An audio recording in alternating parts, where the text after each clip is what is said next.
Marcus Chen had always thought the worst thing about living in a cramped apartment near the university was the overpriced rent. That was before Zixathara moved in. The Veltharian exchange student stood 7 feet tall, with 4 arms that moved independently and skin that shifted colors based on mood. Right now, those skin patches glowed a curious amber as Zix examined Marcus through compound eyes that reminded him of expensive camera lenses. "Human Marcus," Zix said in that melodic voice that always made Marcus think of wind chimes in a hurricane. "I require your assistance with my doctoral research." Marcus looked up from his biology textbook, already dreading the conversation. Living with an alien anthropologist for 3 months had taught him that Zix's research requests usually involved Marcus doing something embarrassing while being recorded on 12 different types of sensors. "What kind of assistance?" Marcus asked carefully. Zix's skin shifted to excited purple streaks. "I am studying human pair bonding rituals. My thesis advisor has declared that previous research was conducted poorly. Too much observation from distance, not enough direct participation study." "Okay, so you want to observe human couples. That makes sense. There's a coffee shop down the street where—" No. Zix waved all 4 arms in disagreement. "My advisor says I must experience the process firsthand. I must participate in human romantic courtship to understand the complex emotional and behavioral patterns." Marcus felt a chill run down his spine. "Participate how, exactly?" "I will attempt to court a human female. You will assist me by demonstrating proper romantic behaviors." Zix pulled out a tablet covered in what looked like hieroglyphics mixed with mathematical equations. "I have studied human romance extensively through your entertainment media. However, my test subjects, potential romantic partners, have responded negatively to my previous attempts." "What did you do?" Zix's skin flickered to embarrassed green. "I performed the traditional Veltharian mating dance in front of the campus library. It involves expanding my thoracic cavity to twice normal size while emitting subsonic mating calls." The human females seemed distressed. Marcus rubbed his temples, feeling a headache coming on. "Zix, human romance is completely different from Veltharian romance. You can't just—" "Precisely why I need your expertise," Zix interrupted, skin now blazing with enthusiastic yellow. "You will be my wingman, as your species calls it. But first, you must demonstrate proper human courtship behavior so I can study and replicate it." "Demonstrate on who?" "On me, naturally. I will role-play as a human female." Marcus stared at his alien roommate. "You want me to pretend to flirt with you?" "For science," Zix declared, as if that explained everything. Before Marcus could object, Zix activated something on the tablet. Suddenly, the apartment filled with floating holographic recording devices, each one focusing on Marcus from a different angle. "This is not happening," Marcus muttered. "Initial observation suggests human males experience elevated stress when confronted with romantic scenarios," Zix noted aloud, apparently dictating to the recording devices. "Subject exhibits defensive posturing and verbal resistance." "I'm not your subject." "Of course not. You are my research partner, much more prestigious." Zix's skin shifted to what Marcus had learned was the alien equivalent of a smile. "Now, according to my research, human romance begins with something called pickup lines. Please demonstrate several examples." Marcus stared at the recording devices hovering around him like metallic vultures. "I'm not doing this." "Marcus, consider the scientific implications. No Veltharian has ever successfully documented human romantic behavior from a participatory perspective. This research could revolutionize interspecies understanding of emotional bonding. Your cooperation could advance xenopsychology by decades." Despite himself, Marcus found the argument compelling. He was a biology major, after all, and the scientific merit was undeniable. Plus, Zix had helped him with his organic chemistry homework more times than he could count. "Fine," Marcus said. "But we're setting some ground rules. First, this stays between us. Second, no more than 1 hour per session. Third, you have to help me with my biochemistry final." "Agreed!" Zix's skin erupted in celebratory rainbow patterns. Marcus took a deep breath. "Okay, so pick-up lines. These are usually terrible jokes or compliments that humans use to start conversations with potential romantic partners. Please demonstrate." Marcus felt his face heating up. Okay. Here's a classic one. "Are you a carbon sample because I want to date you?"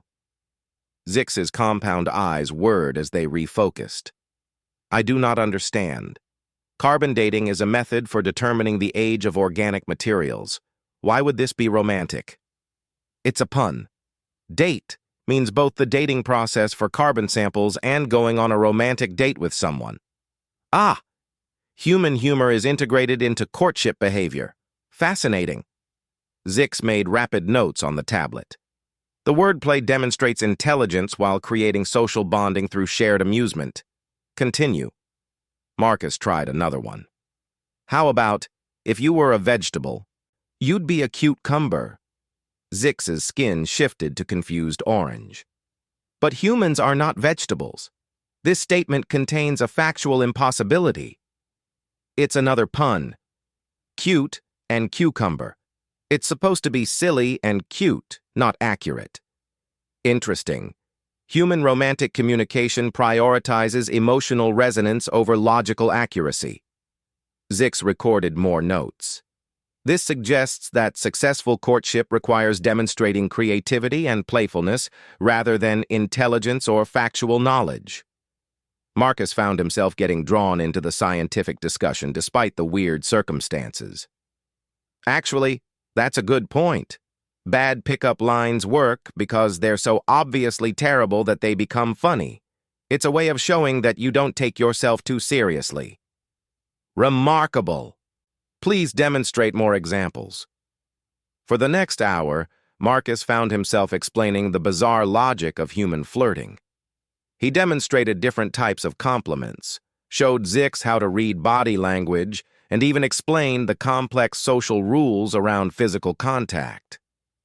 "So humans begin with minimal physical contact," Zix noted, "then gradually increase intimacy based on mutual consent and emotional connection." "Exactly. It's all about reading signals and respecting boundaries." "But how do you determine appropriate timing for escalation?" Marcus thought about it. "It's complicated. You have to pay attention to how they respond. If someone leans away when you move closer, that's a signal to give them space. If they maintain eye contact and smile, that's usually positive. Your species relies heavily on nonverbal communication." "We do. A lot of human interaction is about what people don't say." Zix's skin shifted to thoughtful blue. "This explains many of my previous failures. I was communicating only with words, not with body language." As the session wound down, Marcus realized he'd actually enjoyed the conversation. Teaching Zix about human behavior from a scientific perspective made it feel less embarrassing and more like legitimate research. "Same time tomorrow?" Zix asked as the recording devices powered down. "I guess so. But tomorrow we're working on conversation skills. No more pickup lines." "Agreed. Thank you, Marcus. This data will be invaluable for my research." That night, Marcus lay in bed thinking about the strange turn his life had taken. He'd signed up to room with an alien exchange student for the cultural experience and the reduced rent. He hadn't expected to become a test subject in an interstellar dating study. But as weird as it was, he had to admit there was something fascinating about examining human behavior through alien eyes. Zix's questions forced him to think about things he'd always taken for granted. Why did humans use humor in courtship? What was the evolutionary purpose of gradual physical escalation? The next morning, Marcus woke to find Zix in the kitchen, attempting to make what the alien called human friendship beverages.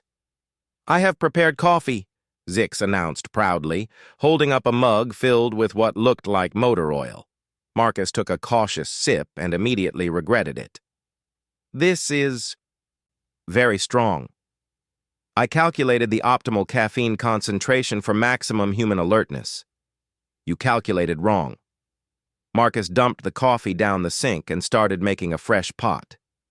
Today's lesson: humans don't always want maximum efficiency. Sometimes we want things that taste good, even if they're not optimal. Another fascinating cultural difference, Zix mused, recording notes. Veltharians always prioritize function over pleasure. Maybe that's why your previous dating attempts failed, Marcus said without thinking. Zix's skin went completely still, then shifted to a color Marcus had never seen before, a deep, thoughtful purple mixed with silver streaks. Explain. Marcus poured himself a proper cup of coffee, thinking carefully about his words. Human romance isn't about optimal partner selection or efficient breeding strategies. It's about finding someone who makes you happy, someone you enjoy spending time with. The fun and pleasure are the whole point. But surely humans also consider practical compatibility factors. We do, but that's not what attracts us initially. First comes emotional connection, then we figure out if the practical stuff works. Zix absorbed this information with the intensity of a scholar discovering a new fundamental law of physics. I believe, Zix said slowly, that I have been approaching human courtship from an entirely incorrect paradigm. What do you mean? I was treating it as a negotiation or a logical problem to be solved. But you are suggesting it is more like... Zix paused, searching for the right word. Like your human concept of play. Marcus nodded enthusiastically. Exactly. Dating should be fun. If you're not enjoying yourself, you're doing it wrong. That afternoon's lesson went much better. Instead of focusing on techniques and strategies, Marcus found himself explaining the emotional aspects of human connection, how laughter created bonds, how shared interests provided topics for conversation, how vulnerability and honesty built trust. So, when humans open up to each other, they are deliberately creating emotional vulnerability to strengthen social bonds. Right. It's counterintuitive, but showing someone your weaknesses actually makes the relationship stronger. Remarkable. Veltharian bonding involves displays of strength and competence. Different species, different approaches, Marcus said. But the basic goal is the same: finding someone you want to share your life with. By the end of the week, their daily sessions had become a routine that Marcus actually looked forward to. Zix was a quick learner and an insightful observer, and their conversations often lasted well beyond the agreed-upon hour.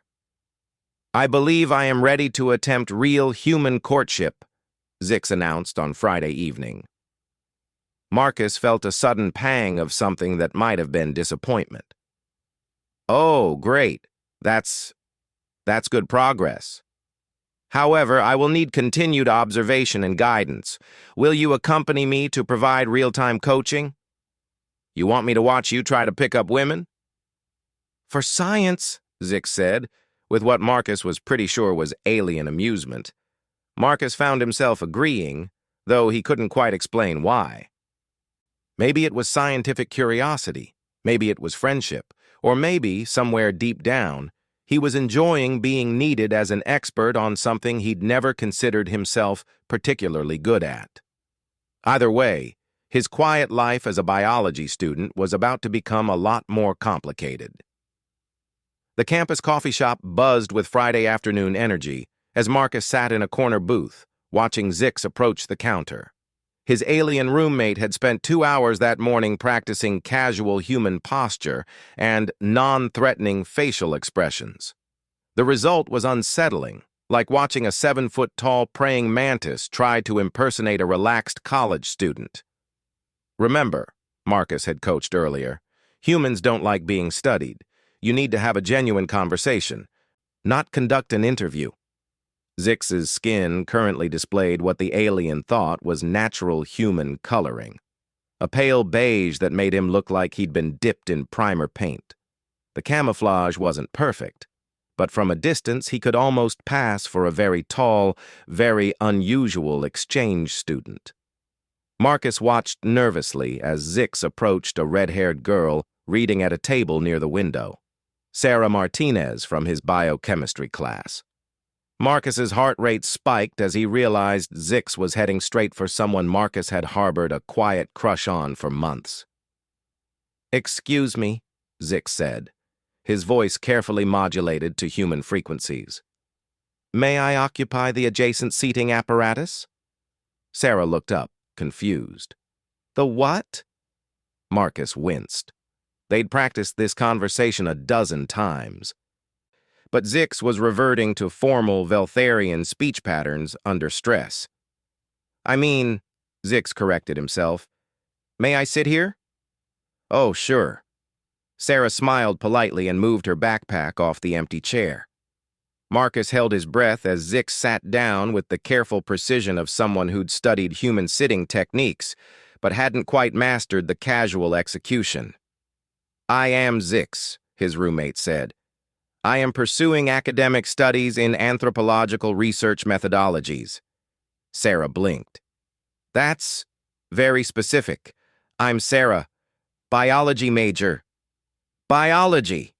Zix's excitement caused his skin to flicker yellow before he caught himself. "I find biological sciences fascinating, particularly reproductive strategies across different species." Marcus buried his face in his hands. This was going to be a disaster. But Sarah laughed. "Wow, you really cut straight to the interesting stuff. Most people start with, 'What's your major?' and work up to the weird topics." "You find reproductive biology interesting?" Zix asked, his genuine curiosity overriding his practiced conversation techniques. "It's what I'm focusing on for my graduate research, evolutionary adaptations in mating behaviors." Sarah leaned forward, suddenly engaged. "Are you working on anything related?" Marcus watched in amazement as Zix's authentic interest in Sarah's research created an immediate connection. His roommate forgot about pickup lines and practiced responses, instead asking thoughtful questions about Sarah's work on butterfly mating displays. "That's remarkable," Zix said, after Sarah explained her thesis project. "You've observed how environmental pressures influence courtship complexity?" "Exactly. The more competitive the environment, the more elaborate the displays become." Sarah's eyes lit up. "It's like an evolutionary arms race of romance." "An arms race of romance," Zix repeated slowly. What a beautiful phrase. Marcus realized that Zix had stumbled onto something important. Instead of trying to perform human romantic behavior, he was simply being himself, curious, intelligent, and genuinely interested in Sarah as a person. The conversation continued for 45 minutes. Marcus watched Sarah become increasingly animated as she and Zix discussed everything from sexual selection theory to the philosophical implications of consciousness in mating choices. When Zix mentioned his own research into interspecies communication patterns, Sarah practically vibrated with excitement. "You're studying how different species communicate romantic interest? That's incredible. I've always wondered about that." "Perhaps," Zix said carefully, "you would be interested in collaborating on a research project?" "I'd love to. Do you want to exchange contact information?" Marcus felt a weird mixture of pride and something else, something that felt uncomfortably like jealousy, as he watched Zix successfully obtain Sarah's phone number. "This has been the most interesting conversation I've had all semester," Sarah said as she packed up her books. "I'll email you some of my research papers." After Sarah left, Zix practically glowed with satisfaction as he slid into Marcus's booth. "Did you observe the successful interaction?" Zix asked, barely containing his excitement. "I did," Marcus said, trying to sound enthusiastic. "You did great once you stopped trying to follow a script." "The breakthrough occurred when I ceased attempting to replicate human behavior and instead engaged with her intellectual interests." Zix's skin shifted to thoughtful blue. She responded positively to authentic curiosity rather than performed charm. Marcus nodded, though something about the conversation bothered him. Sarah's really smart. You two have a lot in common. Indeed, I believe she will be an excellent research collaborator. Zix paused, his compound eyes focusing intently on Marcus. However, I observed something unexpected during our interaction. What's that? You displayed signs of emotional distress while observing my conversation with Sarah Martinez. Elevated heart rate, muscle tension, reduced verbal communication, classic indicators of human jealousy. Marcus felt his face heating up. I wasn't jealous. Interesting. Denial of emotional states appears to be a common human response to uncomfortable truths. Zix, you have romantic interest in Sarah Martinez, Zix continued with scientific objectivity. This explains your physiological responses. Marcus slumped in his booth. There was no point in denying it when his roommate could literally read his stress levels through alien senses. Maybe a little, Marcus admitted. I've had a crush on her for months, but I never worked up the courage to talk to her.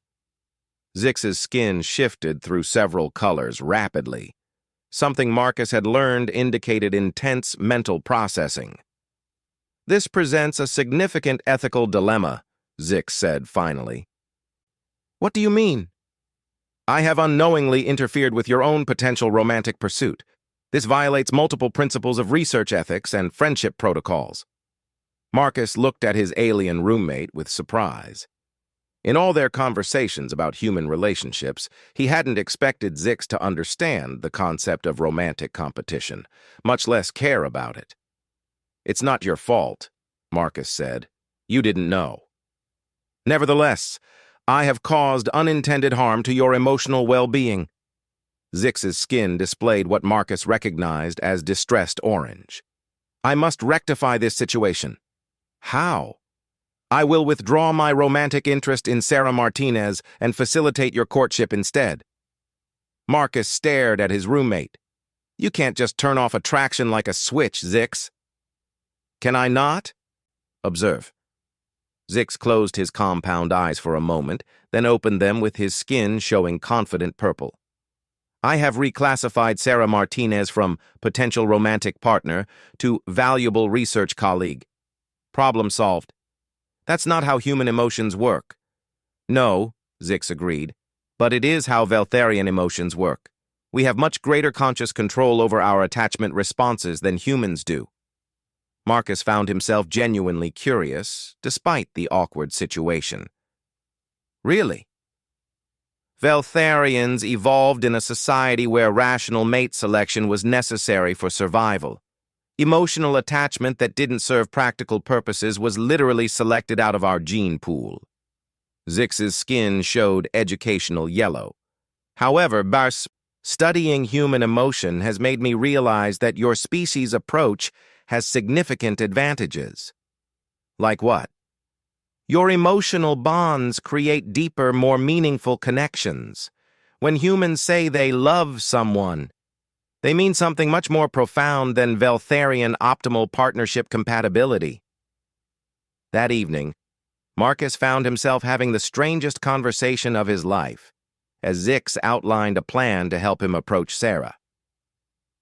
Based on today's interaction, I can provide detailed intelligence about her interests, communication preferences, and positive response triggers, Zix explained with the enthusiasm of a general planning a campaign. This feels wrong, Marcus protested, like I'm using insider information to cheat. Nonsense. You are simply leveraging available resources to optimize your romantic strategy. When you put it like that, it sounds even worse. Zix's skin shifted to confused orange.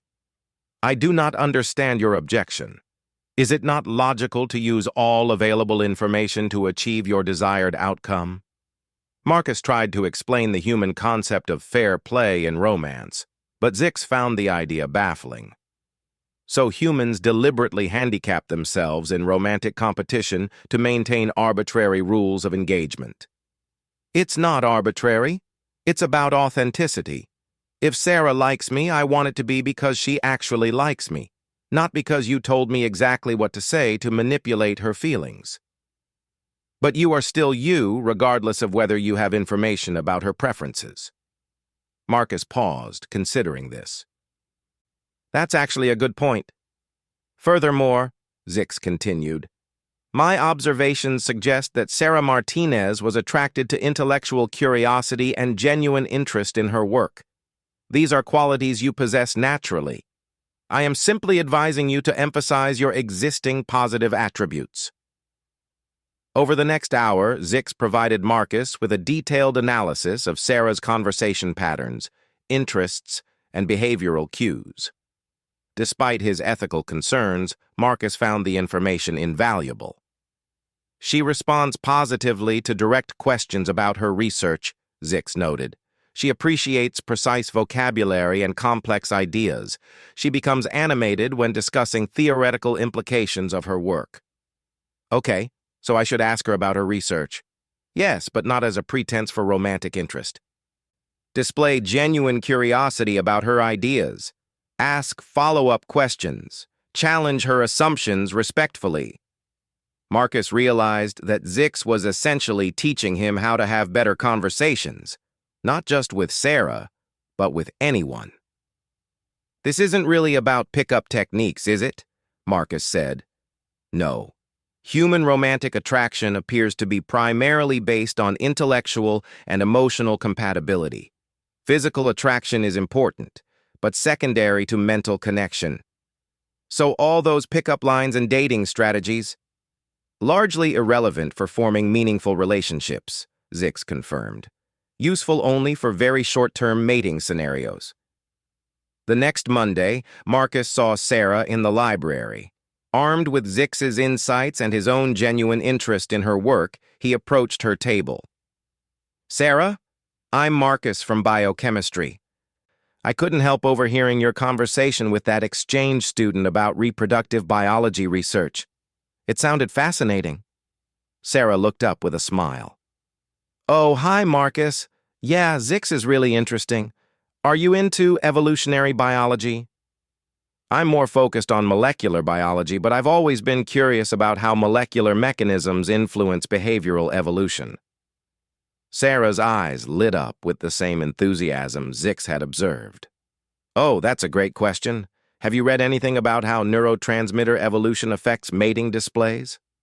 For the next 2 hours, Marcus and Sarah discussed research, shared academic frustrations, and discovered a dozen common interests.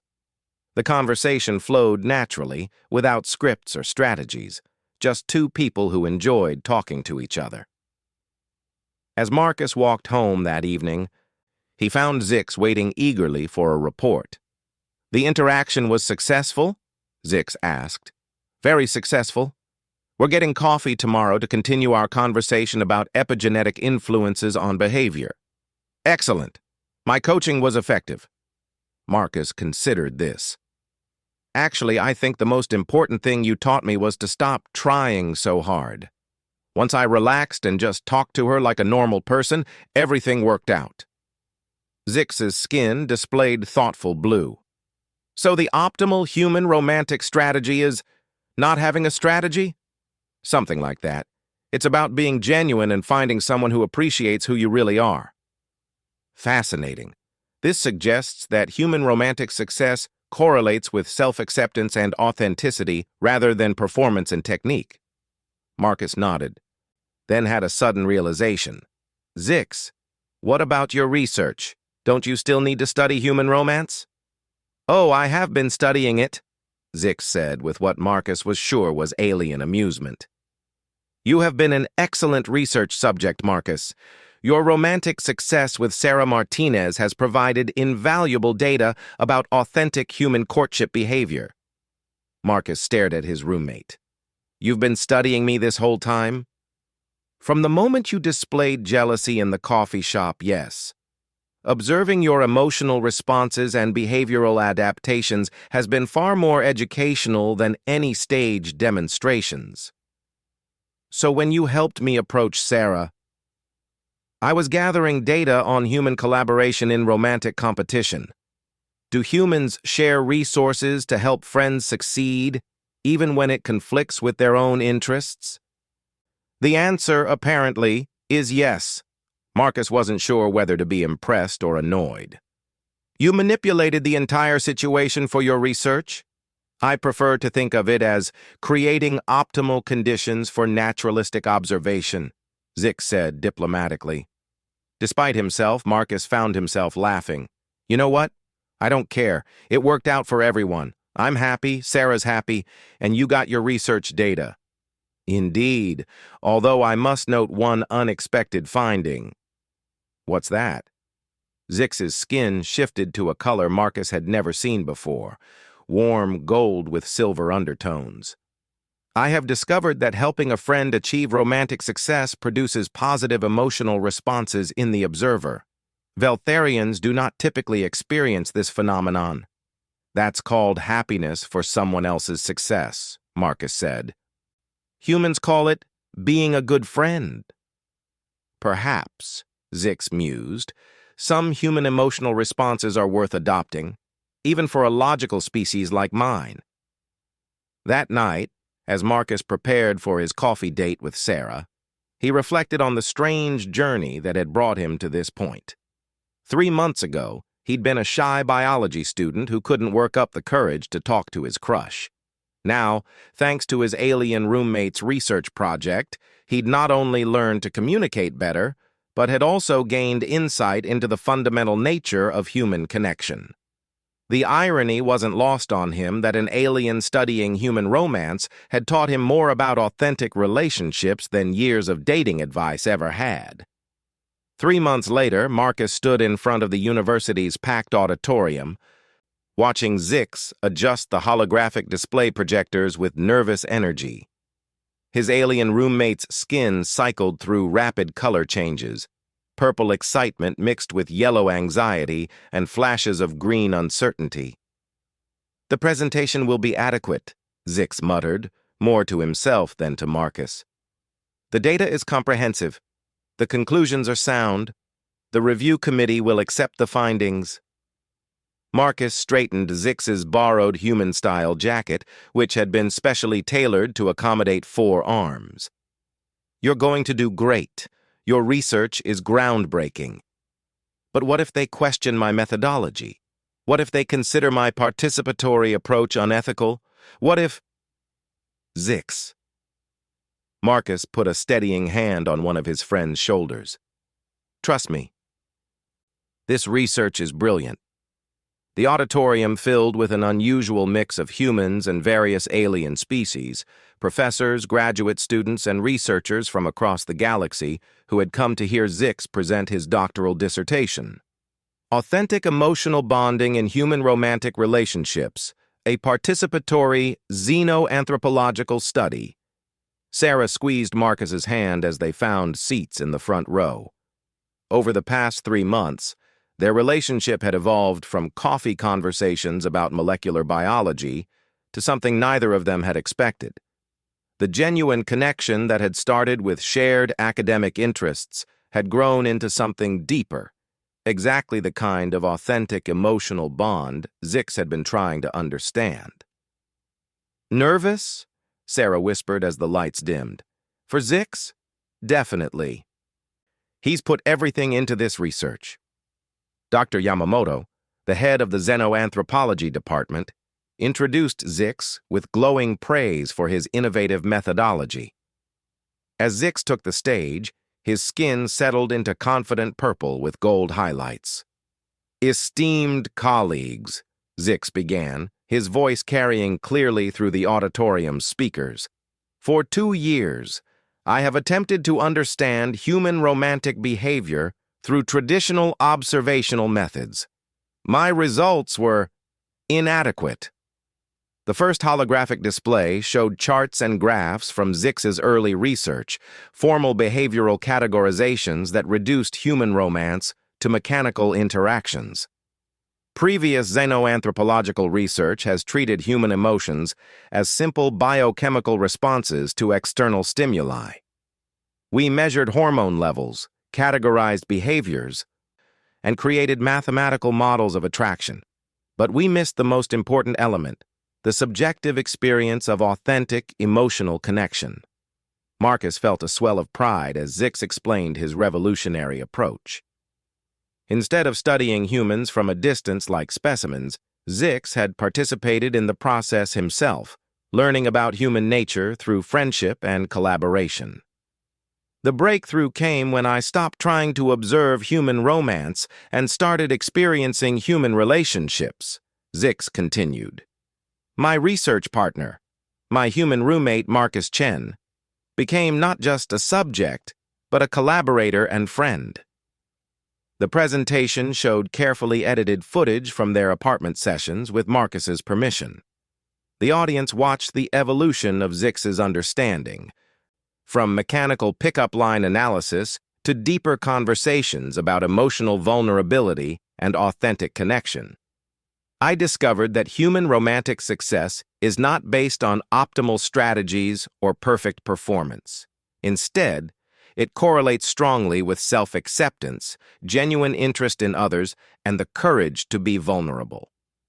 Dr. Keth Ara, a prominent Rigelian anthropologist, raised a questioning appendage.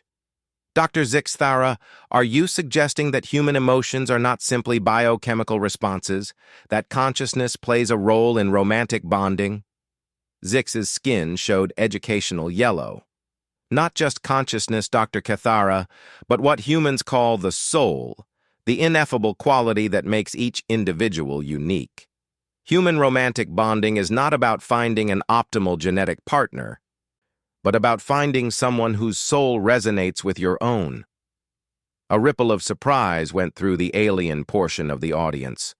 The concept of soul was considered unscientific by most galactic cultures. Furthermore, Zix continued, I learned that human friendship operates on similar principles. My relationship with Marcus taught me that emotional bonds can form across species barriers when based on mutual respect, shared experiences, and genuine care for each other's well-being. The presentation continued with detailed analysis of human courtship behaviors, but Marcus found himself thinking about the journey that had brought them all to this moment. What had started as an embarrassing research project had become something much more significant, a bridge between species, a genuine friendship, and for Marcus personally, the relationship that had changed his life. The most remarkable finding, Zix said as his presentation neared its conclusion, is that humans willingly sacrifice their own interests to help others achieve happiness. My research partner assisted my studies even when doing so created personal emotional discomfort. Later, when I discovered his own romantic interest, I prioritized his happiness over my research objectives. Sarah leaned over to Marcus. He's talking about us, isn't he? Marcus nodded, remembering that strange week when Zix had orchestrated their introduction while studying the complex dynamics of friendship, loyalty, and romantic competition. This behavior, Zix continued, which humans call friendship, may be the key to understanding all human emotional bonding. Romantic love appears to be an intensified version of the same phenomenon, the genuine desire for another being's happiness and well-being, even at personal cost. Dr. Hiroshi Tanaka from the Human Studies Institute stood up. Dr. Zix Thara, your research suggests that emotions and consciousness are fundamental forces in human society, not just byproducts of evolution. This has significant implications for how we understand intelligent life. Zix's skin brightened to confident gold. Exactly, Dr. Tanaka. I believe consciousness and emotional capacity are not accidents of evolution, but fundamental features of advanced intelligence. Any species that develops technology sufficient for interstellar travel must also develop the emotional complexity necessary for cooperation, sacrifice, and love. The implications hit the audience like a wave. If Zix was right, then every species in the galactic community had the capacity for emotions similar to human love. They had just never recognized or studied it properly. I propose, Zix continued, that the study of human emotional bonding is not just anthropology, but a form of universal psychology. Understanding how humans love may teach us how all conscious beings can connect across the barriers of biology, culture, and distance. The auditorium erupted in discussion as species representatives realized they might need to re-examine their own cultures for emotions they had previously ignored or dismissed. During the question period that followed, Marcus watched with amazement as Zix fielded inquiries from some of the galaxy's most renowned researchers. His alien roommate had become a leading expert on consciousness and emotion, all because he had been curious enough to ask what human romance was really about. "Dr. Zix Thara," asked Dr. Vexashi from the Andorian Philosophy Institute, "has your research changed your own emotional responses? Do you now experience feelings similar to human love?" Zix's skin showed thoughtful blue mixed with warm gold. "An excellent question, Dr. Vexashi. I have indeed experienced changes in my emotional responses. I have learned to value friendship, to feel joy at others' success, and to experience what humans call caring for individuals beyond their utility to my own goals." "And romantic love? Have you experienced human-style romantic attachment?" Zix paused, his skin cycling through several colors before settling on honest silver. "I have learned that love, whether romantic or platonic, is not something one experiences, but something one chooses to practice. It is an ongoing decision to prioritize another's well-being alongside your own." After the presentation, the review committee deliberated for only 20 minutes before announcing their unanimous decision. Zix's dissertation was not only accepted, but would be published as a foundational text in xenopsychology. At the celebration party that evening, Marcus found himself in the surreal position of being congratulated by alien professors for his contribution to interspecies research. "Your friendship with Dr. Zix Thara has advanced our understanding of consciousness by decades," Dr. Yamamoto told him. "Have you considered pursuing graduate studies in xenoanthropology yourself?" "I'm actually thinking about it," Marcus admitted. "This whole experience has made me realize how much we can learn from each other." Sarah appeared at his side with 2 drinks. Learning from each other seems to be tonight's theme. They watched Zix across the room, surrounded by researchers from a dozen species, all eager to discuss consciousness and emotion. His skin displayed happy rainbow patterns as he gestured enthusiastically with all 4 arms. "He looks different," Sarah observed. "More relaxed? Is that the right word for alien body language?" Marcus nodded. 3 months ago, Zix approached every interaction like a scientific problem to be solved. Now he actually enjoys talking to people. "So your roommate learned to be human, and you learned to be more confident. Everyone wins." "Not just confident," Marcus corrected. "I learned that relationships, all relationships, work better when you stop trying to impress people and start trying to understand them." As the evening wound down, Marcus and Zix walked home together under the campus lights. Zix's skin glowed soft blue with contentment. "Successful presentation," Marcus said. "Successful research project," Zix replied, though I must admit the most valuable discoveries were unplanned. "Like what?" "Like learning that friendship is a form of love, and love is a choice to see beyond the surface differences between beings." Zix's skin shifted to warm gold. "I came to this planet to study human behavior, but I learned something far more important, how to be a person rather than just an observer." They walked in comfortable silence for a while, an alien and a human who had become genuine friends through the simple act of trying to understand each other. "Marcus," Zix said as they reached their apartment building, "I have a confession." "What's that?" "My next research project will examine long-term human relationship dynamics and social support networks. I was hoping you might assist with data collection again." Marcus grinned. "You want to study friendship?" "I want to study our friendship." along with your relationship with Sarah, and the complex social bonds that form in human communities. Zix's skin displayed mischievous purple. For science, naturally. Naturally, Marcus agreed. But this time, can we skip the pickup lines? Agreed. I have learned that the most interesting human behaviors cannot be scripted or performed. They must be authentic. As they climbed the stairs to their apartment, Marcus reflected on the strange journey that had brought them to this point. He had started as a shy biology student, helping his alien roommate understand human romance. He was ending as a confident young man, with a girlfriend he adored, and a best friend who happened to be from another planet. The research had been successful beyond anyone's expectations. Zix had not only completed his doctorate, but had also opened an entirely new field of study. Human-style emotional bonding was now being researched on dozens of worlds, as species throughout the galaxy discovered their own capacity for friendship and love. But for Marcus, the most important discovery was simpler. Sometimes the best way to learn about yourself is to help someone else understand what it means to be human.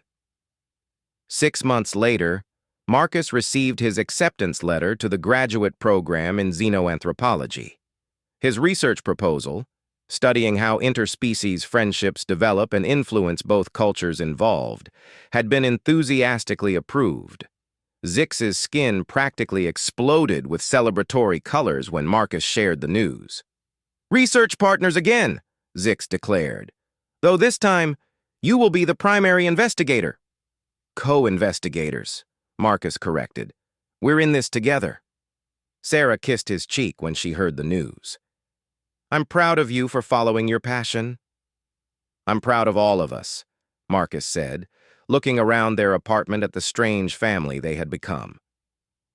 "We've proven that connection really is possible across any difference, species, culture, or planet of origin." That evening, as Marcus began planning his graduate research, he realized that Zix had been right all along. Love, in all its forms, really was worth studying. Not because it could be understood or explained, but because the very act of trying to understand it brought beings together in ways that no amount of technology or logic could achieve. The greatest discovery in human romance research had turned out to be that romance itself was just one expression of something much larger: the capacity for conscious beings to care about each other across every conceivable barrier.